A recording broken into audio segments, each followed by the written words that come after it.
Les Brown's a motivational speaker. He made an analogy about this. He says, imagine you're on your deathbed, and standing around your deathbed are the ghosts representing your unfulfilled potential. The ghost of the ideas you never acted on. The ghost of the talents you didn't use. And they're standing around your bed, angry, disappointed, and upset. They say, we came to you because you could have brought us to life, they say. And now we have to go to the grave together. So I ask you today, how many ghosts are going to be around your bed when your time comes? What type of reality are you even living? What type of reality are you living? Are you living a proactive reality where you're continually problem solving and looking at all of the different ways that you could manipulate, guide, or push your reality that you want in your favor? Or are you living a reactive reality where you just continually allow what is going to happen? Well, I can tell you right now, if you live in a reactive reality, you need to stop. Because if you really want to live the life of your dreams, you have got to start living a proactive reality. You know, you must hope and believe in yourself if you ever want to see what that hope can turn into, what that belief can turn into. By doing this every day, repetitively, those are the measures that lead to the big moments of success that everyone sees in life. No one sees the struggle in here. No one sees the hardship, the early mornings you get up. No one sees any of that. They just see if your hands raised or not. And if it is, oh, what a great guy. Oh, I wish I could be that guy. I wish I could be that guy. But they're not clapping, wishing they could be you at 5 in the morning when you get out of bed, when it's pissing rain outside, to come and train for that hand to be raised. They don't want to be that guy. They just want the glory. And that's the differential of a champion. You know, in adversity, guys, is where you find character. Everything that you are, everything that you're becoming is a resilient pad of growth. On that pad is a launch. That's where you take off. That's where you find out what you're really made of. It's not about waiting until the end and one day you'll go after it. Make today day one. Today is the day that I decided I wanted to be great, so I'm going to do it. I decided I want to go after my goals, after my dreams. That's the mindset that you have to have. Because today is the day you were given breath. I'm here with a purpose and live on purpose. Not off of your resume of where you've been, but on the direction and understanding of where you're going. There's a call on you. It's time for you to answer it. I love this game. I live this game. And there's 1,000 other guys waiting in the wings who are obsessed with this game. Obsession's gonna be talent every time. You got all the talent in the world, but are you obsessed? When you walk on that court, you have to think, I am the best guy out there. If you look at Nelson Mandela, if you look at Mother Teresa, if you look at Mahatma Gandhi, who died with under 10 possessions, these people were world changers. These people were radical optimists. These people suffered because the root of the word passion means to suffer. They suffered for their dream. They suffered for their values. They suffered for their cause. They suffered for their followers. They suffered for their greatness. You have to learn how to fail. A lot of us have big dreams, big goals. And when you have goals that are maybe outside your reach, you have to know that getting to that goal, you're gonna have a lot of bad days. So I had to teach myself how to fail right. And what that means is, when I fail, I can't spend much time in that fail zone. I have to be able to get up and get after the next day just as fast. I don't have time to stay here and feel bad for myself for weeks and months and years, because I'll lose that time. You know, there comes a day, man, everyone's gonna have this day. There comes a day where being average, being mediocre is just sickening to you. It's just sickening. It makes you want to throw up. Because you've seen people with far less talent than you. As you're growing up with them, their childhood buddies, whatever else, they didn't have what you had. Yet now they're and become something that you haven't. There comes that day. It's either when you're young, you know, and it strikes you on the baseball field because you're sick of striking out, or it's when you get fired from your 5th job, you know, and your wife and kids are on your ass because you don't know how to support them anymore. There comes a day where push comes to shove, where being mediocre, being like average and just burns. It sucks so much. You can't deal with it one more day, and you get off your ass and you create something that's always been there. It's always been inside of you trying to come out, but you've never wanted to unwrap it because it's too much pain and commitment. You were scared you were gonna fail. You were scared if you started, you never finish it. You didn't want to tell anyone about it. You knew it was there, but you never wanted to embark on it until something hits. You get fired or somebody else gets success, remind you of what you could have been. And then the f***ing spark is born. And no matter what happens, I'm never going to be in this boat again. And you get up and you go, even if it gets knocked down, you just keep going. You're a wild man. And life has never been so sweet. It's time to unwrap the potential you can be. It's within you. It's within every single one of us. And the people that have risen to that level were no different than any one of us. It's just they believed it and they were willing to work their ass off to get it. It wasn't about the potential. It wasn't about the genetics. It was about the perseverance. And it wasn't about being the hardest worker in the room. That's what got them there. And it didn't happen overnight. Failure has been achieved, thank God. Now, the only place to go from failure is to win. You have to achieve failure. You have to take it that far. Nobody wants to go that far. It's too scary. But you know something? I got news for you. That's where winning is. It always has been. Nothing's changed. Work. No results, but I'm a little bit better. Work. No results, but I'm a little bit better. Work. No results, I'm a little bit better. Work. Boom. Just got paid. I just got paid. And it looks like overnight success. Yeah. It's like, oh, shit. It happened in a year. No, bro. It doesn't. Taking responsibility doesn't mean you blame yourself. It means you become accountable for everything that happened. Because it's the only way to improve.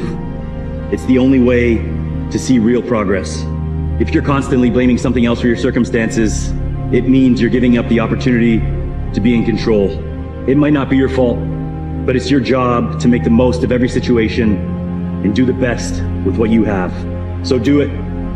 Take responsibility for all of it, because that's when things start to get good.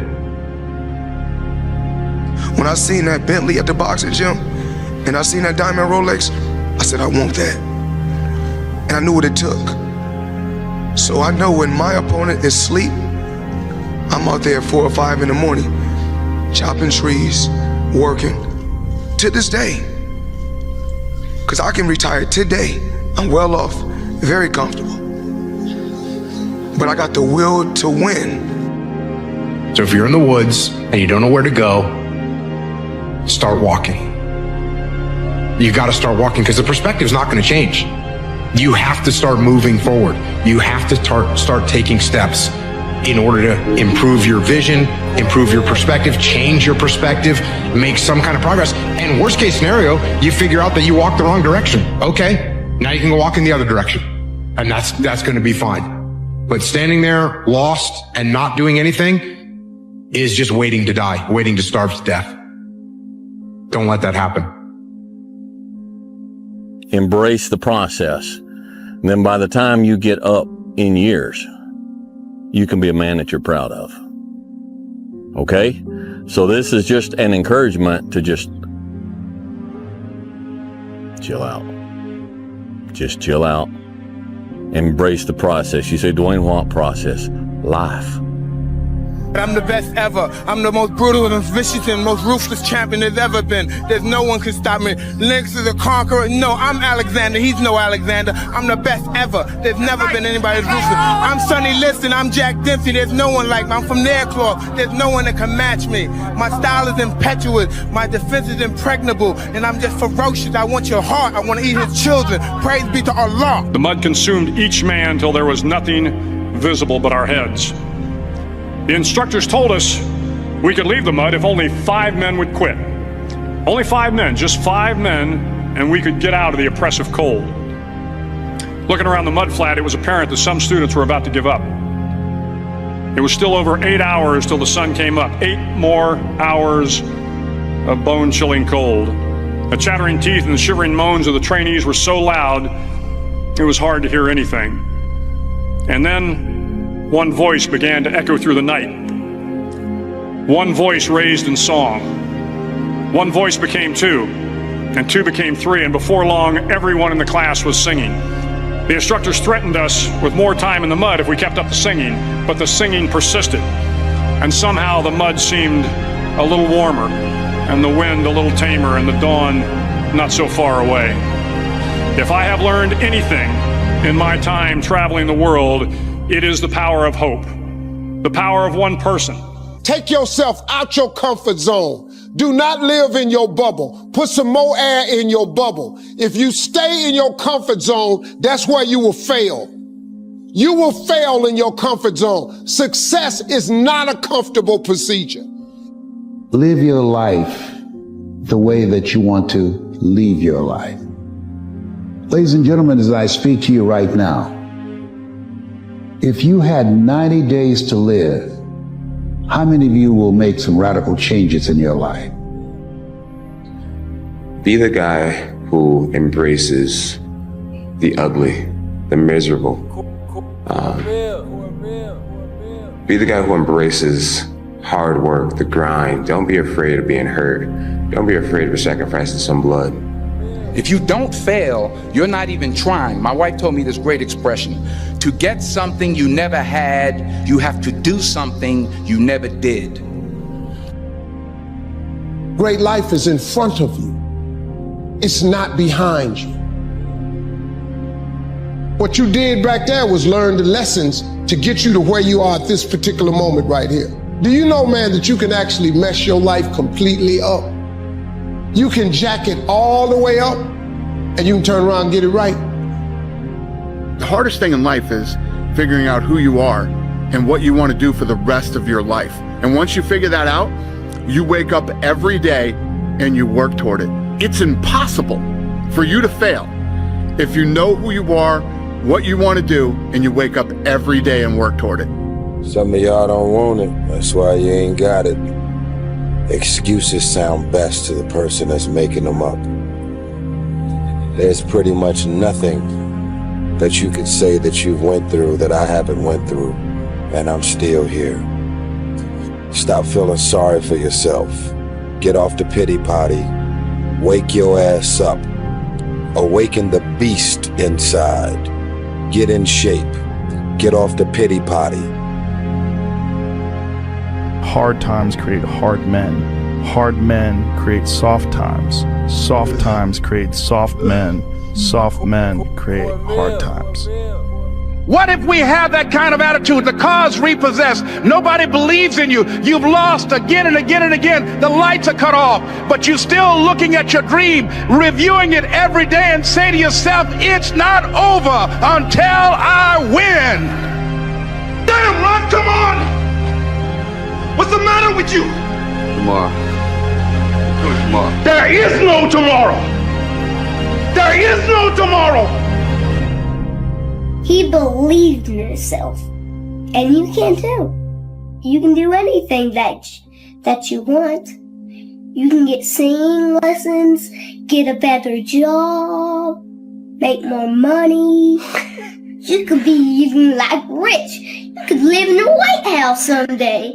You could be president.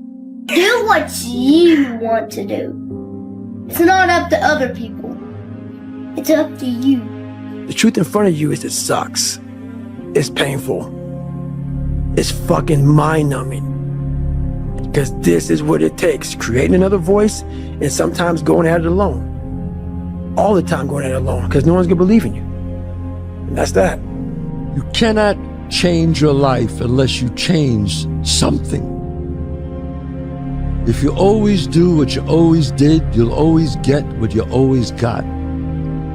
The heaviest things in life aren't iron and gold, but unmade decisions. The reason you are stressed is that you have decisions to make, and you're not making them. You're always afraid to take the first step because all you see is every negative thing 10 miles down the road. But you can do anything you want. You are bound by nothing. What are you passionate about? Your business.